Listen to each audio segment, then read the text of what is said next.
Welcome back to my channel. My name is Henry Charlie, and in today's video we are going to be editing a movie called The Code Father. The Code Father is already out on Amazon Prime and Tubi, and this is the third episode. We did the first and second episode already, which I talked about, the type of editing software I use, the cutting of each scene. So in this episode we are going to be talking about color grading and the delivery process. If you haven't checked the movie out, please go check the movie out.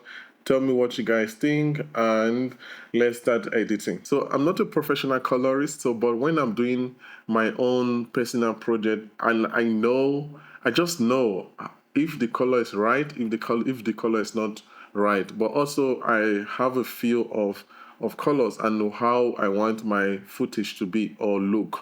So first thing I did, on this part is to create an adjustment layer. So this is the adjustment layer I created.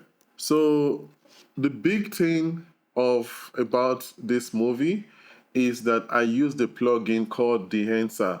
So Dehancer plugin is a third-party plugin that you can install in DaVinci Resolve that will help you. I will leave the link below where you can find Dehancer.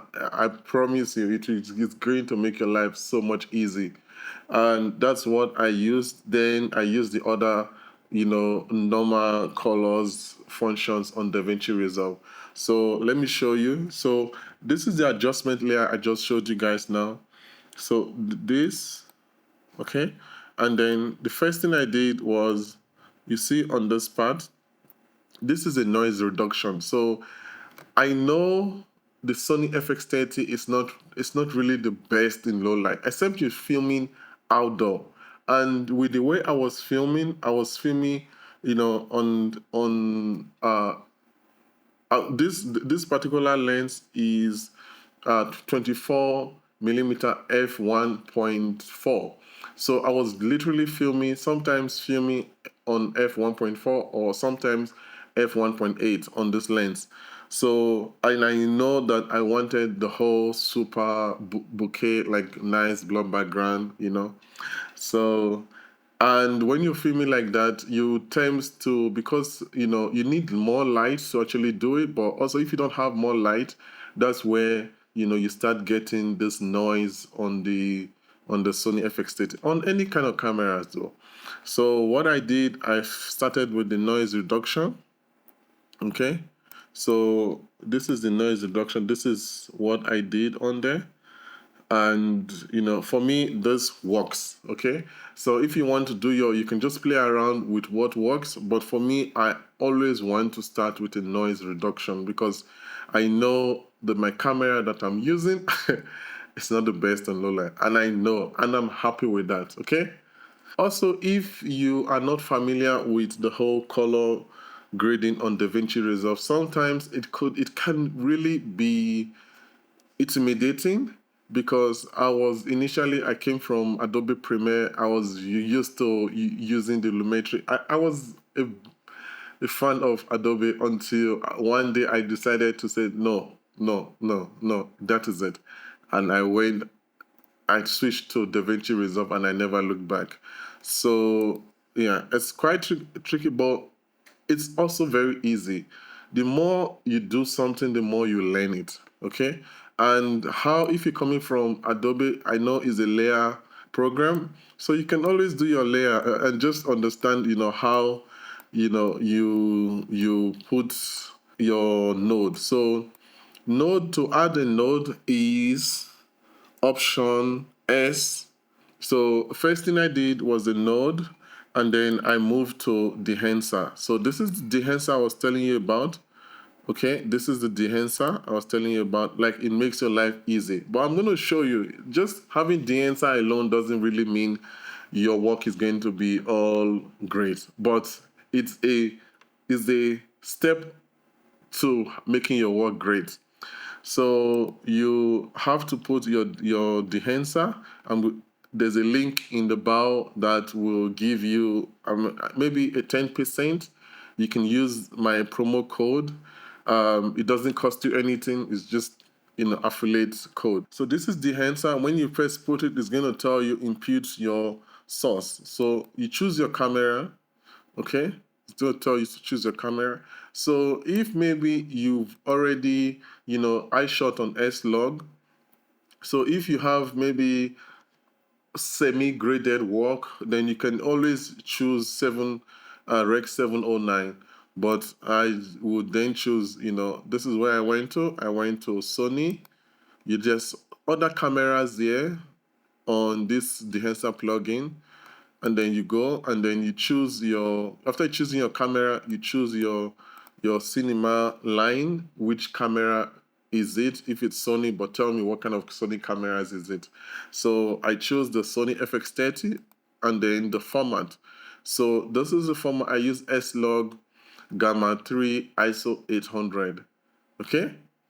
And then I went further. You can have it like this. This is the setup. So when you have the setup like this, then it allows you to continue with your color grading. And then you go on to the next page in film. So this is a film, and there are different type of film. There are different type of film that Dehancer has here.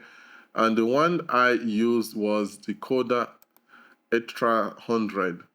Okay, so let me show you what it would do. So this is it. This is what it would do if I didn't have that film. Okay, and then develop. It's mostly is going to be as default on this part. Okay, so after here I went from here and I went to print. So there's also print. Sometimes you will find it on this linear. Okay, sometimes you're going to find it on this linear. Linear it's good. I mean, like I said, depends on what you are going for. So for me, I went on this glossy paper. Okay, and then enable. There's color head. I didn't touch this at all. It's not enable. Then where I also touched is halation. So this is the part where the Dehancer gets really interesting, because it almost puts everything that you need to make your film very cinematic into the plugin. So sometimes you're going to find like its default is on 35, but I find that 35 millimeter almost is like too close. It's too much. So that's why I almost choose 65 to 70. And then bloom 2, there's also bloom. I still choose the same thing. And there's film damage. I did not choose that. So that's how far I went in terms of my pre-start color grading and color correction. Okay.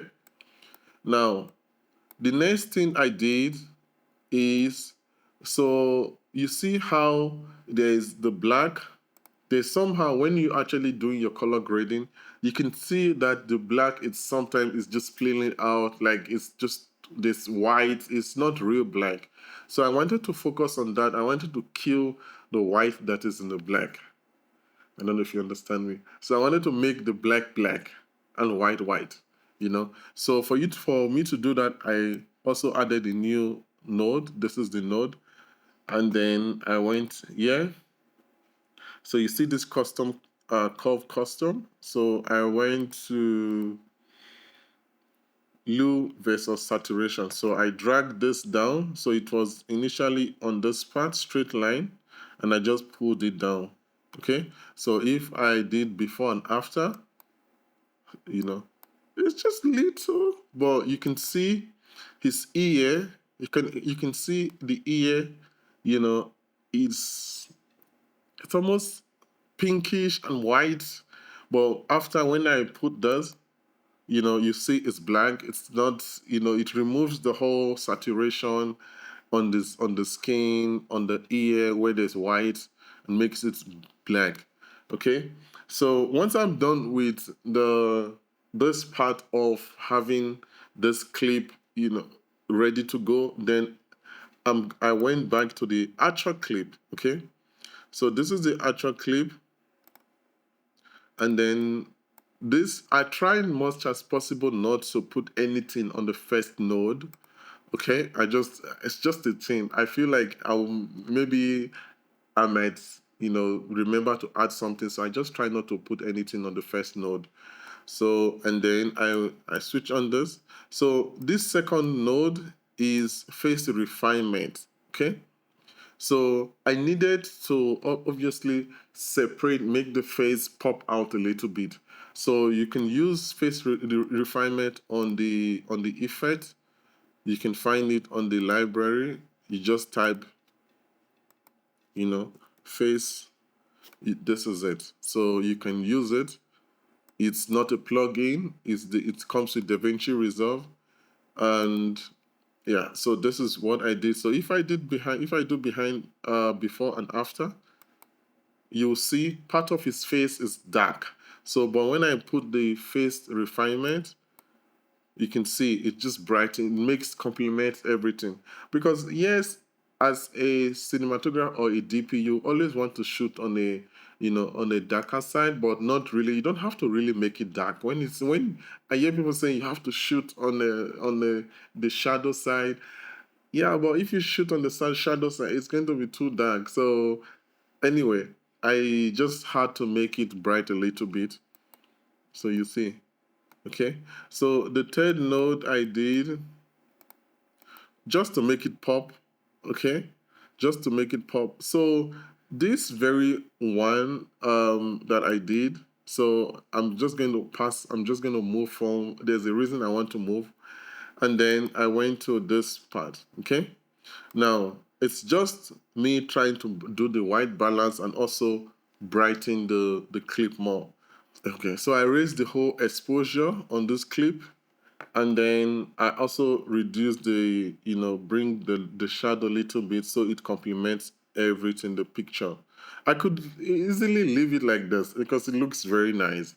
But the thing is, when you're starting to color grade and color correct, you have to stick to one color, because once you see, oh, this looks good, and then you just you find yourself trying so many colors. At the end of the day, you're not getting anywhere. Stick to one color and try as much as possible to get it. But I think what will help you is to maybe have a reference photos before you even start color grading. Have a reference photo before you start color grading. Because obviously this wasn't the look I was going for, I needed to get a look, okay? And this is the look I was going for, okay? But however, when I put this look, you see everything, even the actors, is almost like this.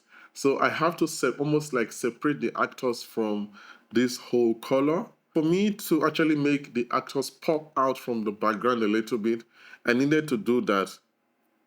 So this is when I did that. So you can see, you see, it actually brings the actors out of the background. So this was the first look I wanted to go with.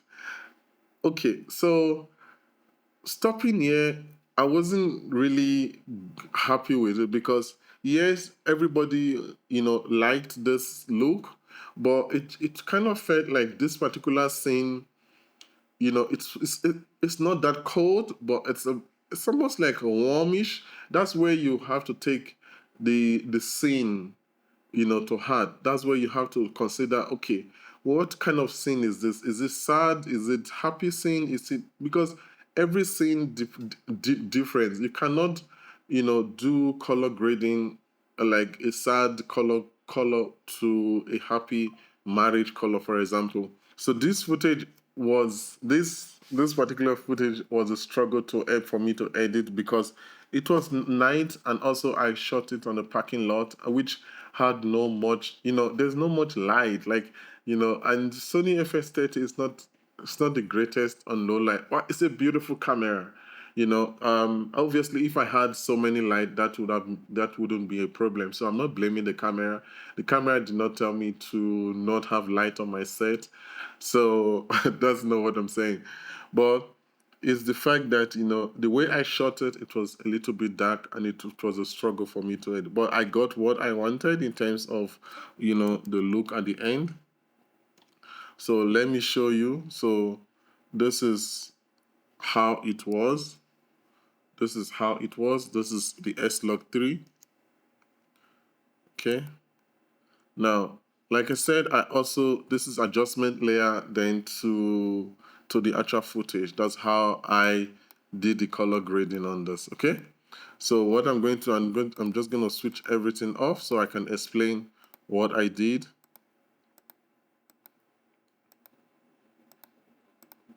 Okay. So like I said, I always try to start doing anything. I have to put, you know, the noise reduction first. Okay. So I added the noise reduction on the adjustment layer. Adjustment layer, you see, there's an adjustment layer. See, this is the adjustment layer. Okay. All right. So it's the footage. Okay, this is it. So I added the adjustment layer, and then I went back to the Dehancer. Like I said, the link is gonna be in the description. If it's not there, please leave a message and I'll put it. You get 10% off if you use the link that I'm going to show you that is on the description. So for when you put it, when you install it, you're going to find Dehancer on this last part, film emulation Dehancer. Okay, so first thing you choose, you know, the camera. You choose the Sony camera. Then which camera was this? Sony FX30. Which format was this? Sony S-Log Gamma 3 ISO 800. So always try to know what kind of, you know, the format you shoot on.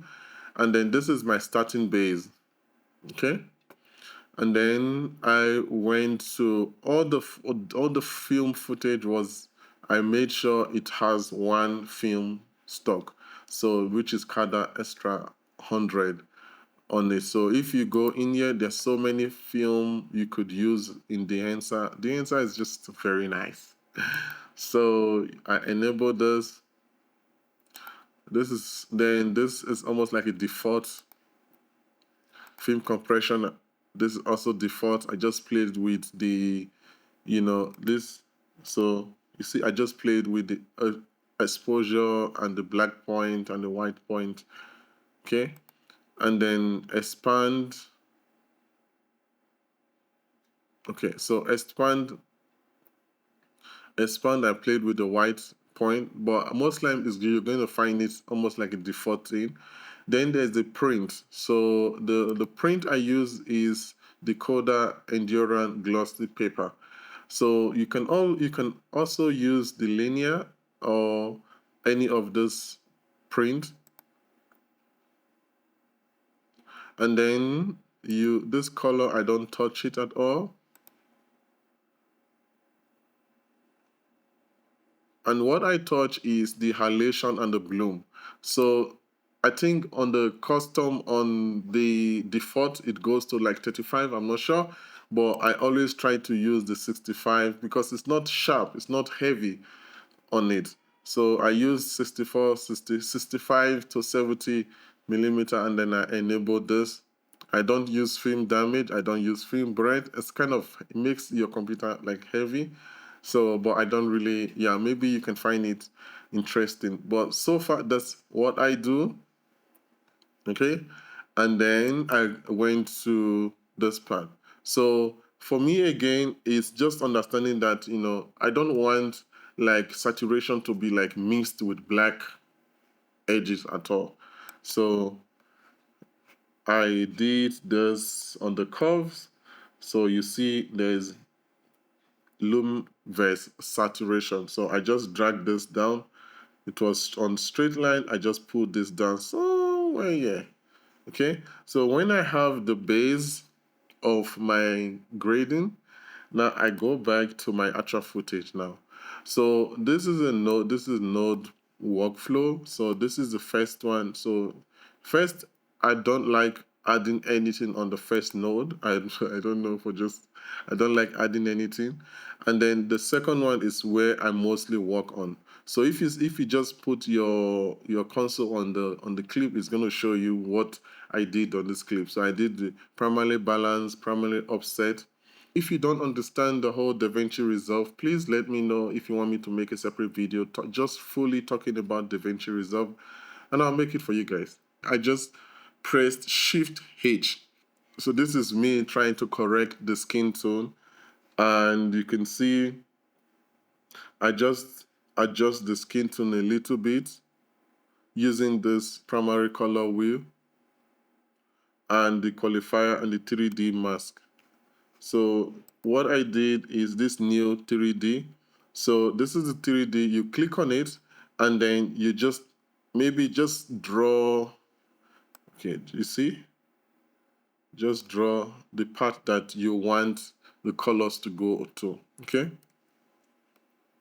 and it's going to show on this part. So this is new, but into DaVinci before I would actually use this.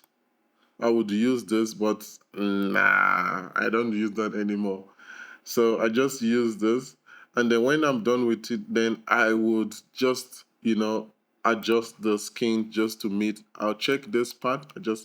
So on this line, let me switch on the skin tone indicator. So you have to know that this is a skin tone indicator. So when you have a correct skin tone, it's going to be on this line. Okay, it's going to be on this line. Then that tells you yes, you have the correct skin tone. So from here, now I need to have. Let me press Shift H again to give me the what I'm looking at, and then from here you find. Now I have to have a look. I have to give the.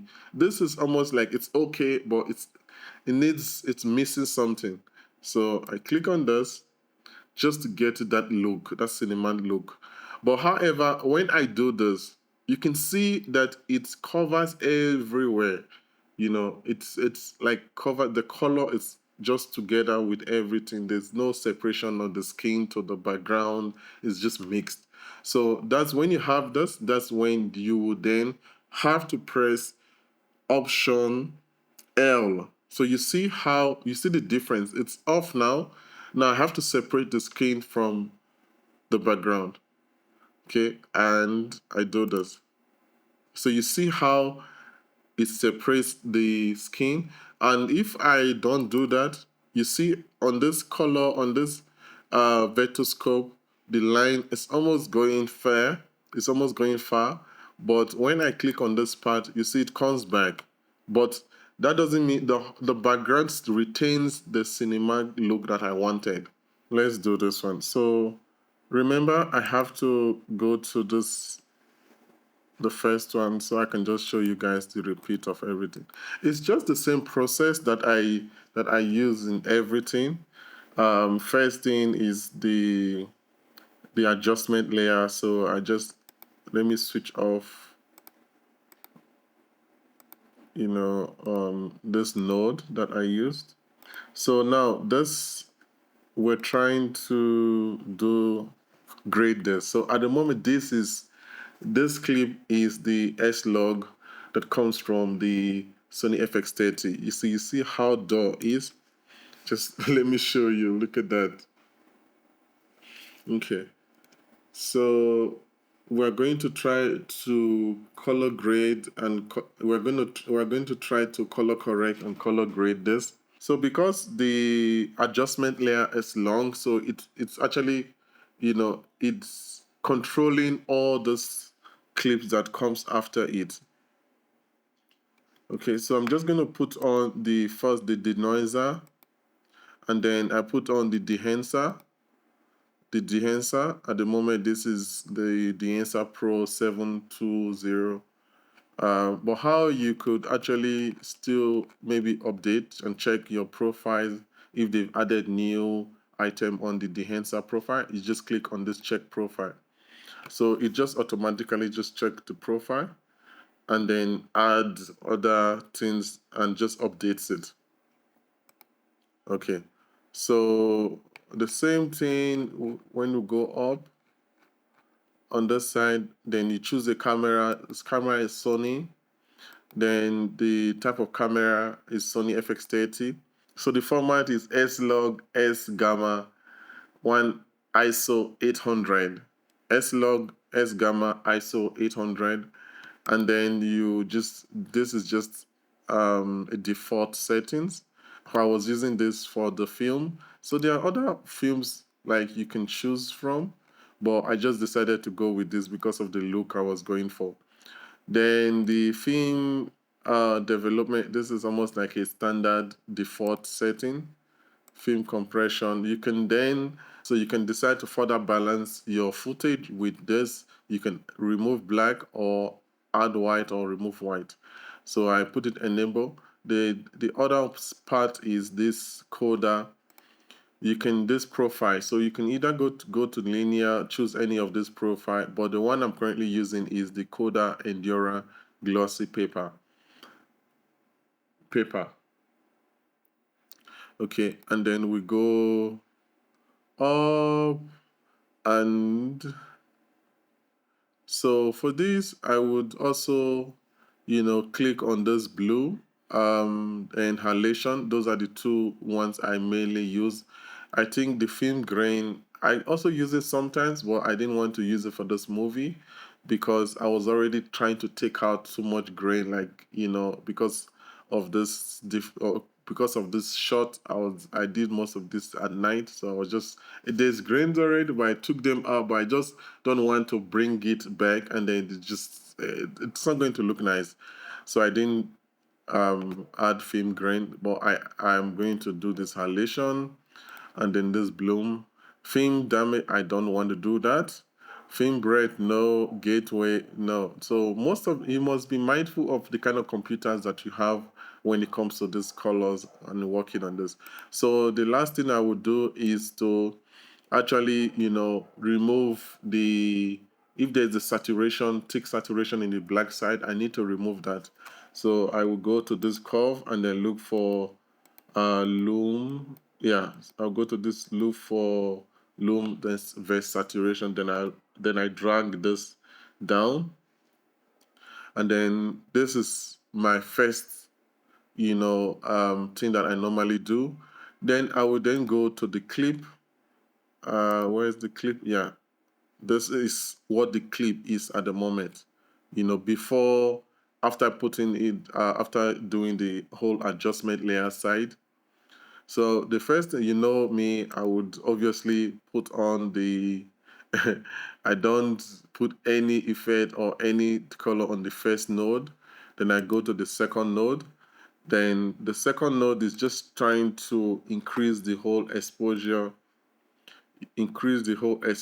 to just make it balance, and also just bring out the skin tone so I can really see their face properly.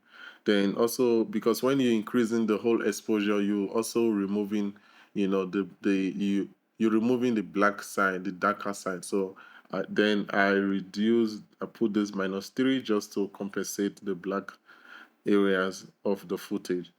And then I went as far as, going to further, check on the skin tone, because she's light in complexion, but this man has like a darker shade. So I have to like select both her skin tone and the man's skin tone.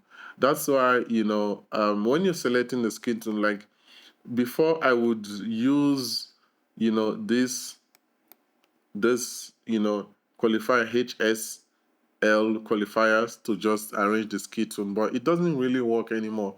It works, but there are people who use it, but I think I prefer this other part, this qualifier 3D other, because when I click on it, I could easily drag and then it sticks. Then I add. For you to add, you can add with this or remove with this. Okay, so you add every part that has skin tone. That's how you get it.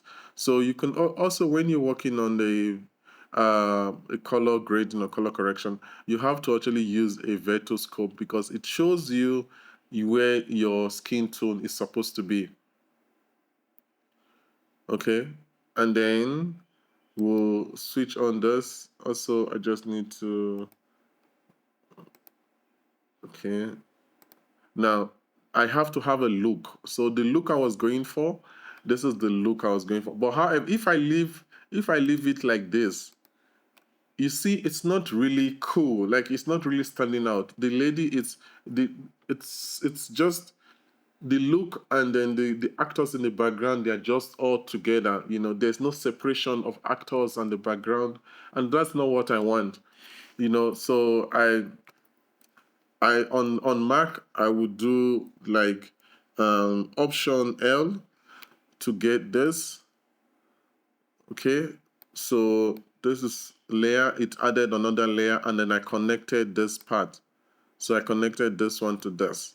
Okay, and this is when you get. So you can see how nice it looks now, compared to what it was before.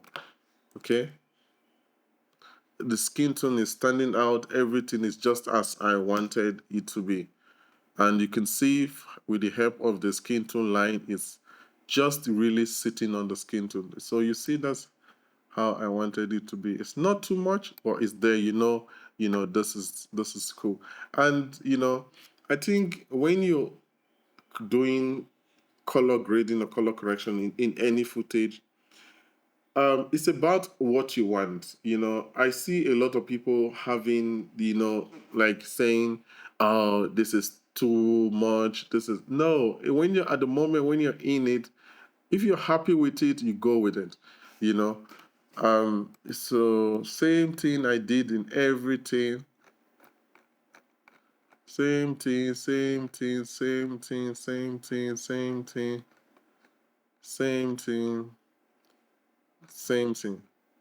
Okay. Let me show you. Let me just do one more. There's one that really was very hard because it was deep, deep night, but also this one. Okay, so this clip right here, I did not. I purposely made it like this but you can see that the skin tone is almost they're blending. But if I had to separate the skin tone from the grading that I wanted, it will look messy because there's a light, that hard light that is coming from the side. Let me show you. You see, there's this hard light, and this hard light is white. It's different. So what I'm saying is, you see, I mute this one. So you see what it will do.